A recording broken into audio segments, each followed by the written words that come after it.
இங்க ரெண்டு ஃப்ரெண்ட்ஸுக்கு ட்ரெயின்ல போக காசு இல்லாம ஒருத்தர் மட்டும் டிக்கெட் எடுத்துட்டு ட்ரெயினுக்குள்ள உட்காந்துருக்காரு. இன்னொருத்தவரு ட்ரெயினுக்கு கீழே உள்ள கம்பார்ட்மெண்ட்ல பலகையனா கட்டி திருட்டுத்தனமா படுத்திருக்காரு. மேல இருக்கிறவர் என்ன பண்றாருன்னா அந்த சாப்பாடனா ஒரு குச்சியால கட்டி கீழே இருக்கிறவருக்கு அனுப்புறாரு. இவரும் அடியில படுத்துட்டு ஓசியிலேயே என்னென்ன சாப்பிட முடியுமோ சாப்பிட்டுட்டு வராரு. அதுக்கப்புறம் கொஞ்ச நேரத்திலேயே இவங்கள துரத்திட்டு வந்த குரூப் இவங்கள கண்டுபிடிச்சிடுறாங்க.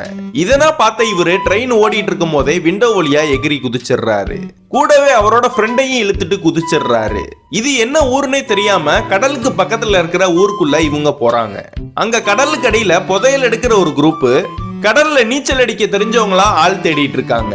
இவனுங்க ரெண்டு பேருமே எங்களுக்கு நீச்சல் தெரியும்னு அவங்கள ஏமாத்தி அவங்க கூடயே போட்ல போயிடுறானுங்க. போனவனுங்க அந்த கடலுக்குள்ள ரொம்ப மாசமா டிராவல் பண்ணி அந்த கடலுக்கு நடுவுல இருக்கிற ஒரு அழகான தீவுக்கு போறானுங்க. அந்த ஊர்ல இருக்கிற எல்லா பெண்களுமே கிலோ கணக்குல தங்கம் போட்டிருக்காங்க.